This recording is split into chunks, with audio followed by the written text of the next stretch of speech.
Antarctica అంటే అంత మంచు. -20-30 ఉష్ణోగ్రతలుంటాయి. కాసేపు బయట నిలబడితే గడ్డకట్టుకుపోతాం. అంత దుర్భర వాతావరణం. అలాంటి అంటార్క్టికాలో 11 మంది పిల్లలు జన్మించారు. హాయిగా బతికిస్తున్నారు. మరి ఈ కథ ఏంటో ఇప్పుడు తెలుసుకుందాం. రెండో ప్రపంచ యుద్ధం తర్వాత దేశాల మధ్య ఆధిపత్య పోరు పెరిగింది. ఆ టైంలోనే అంటార్క్టికాలో పరిశోధనల కోసం కొన్ని దేశాలు రీసెర్చ్ స్టేషన్లను ఏర్పాటు చేసుకున్నాయి. ఈ క్రమంలోనే అంటార్క్టికా తమ సొంతమంటూ Argentina, Australia, Chile, France, New Zealand, Norway, UK వంటి దేశాలు ప్రకటించుకున్నాయి. నిజానికి అంటార్క్టికా ఎవరికీ చెందదు. మనుషుల శాశ్వత నివాసాలేవీ లేవు. దీంతో అప్పటి అర్జెంటీనా, చిలీ పాలకులు ఓ ప్లాన్ వేశారు. తమ పౌరులు జన్మించిన ప్రాంతం తమదే అవుతుందని చెప్పుకునేందుకు కొన్ని జంటలను తీసుకువెళ్లి రీసెర్చ్ స్టేషన్లోని కాపురం పెట్టించారు. అర్జెంటీనా ఓ అడుగు ముందుకేసి సిల్వియా పాల్మా అనే 7 నెలల గర్భిణిని అంటార్క్టికాలోని తమ బేస్ కు తీసుకెళ్లింది. ఆమె 1978 జనవరి 7న కుమారుడికి జన్మనిచ్చింది. అంటార్క్టికా ఖండంపై అదే తొలి జననం. దీనికి పోటీగా చిలీ కూడా గర్భిణీలను, పెళ్లైన జంటలను తీసుకెళ్లి అంటార్క్టికాలోనే పిల్లలు జన్మించేలా చేసింది.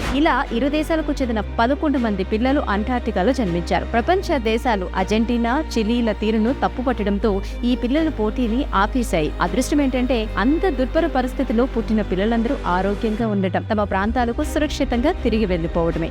ఈ వీడియో కనుక మీకు నచ్చినట్లయితే లైక్ చేయండి, షేర్ చేయండి, మా ఛానల్ సబ్స్క్రైబ్ చేసుకోండి.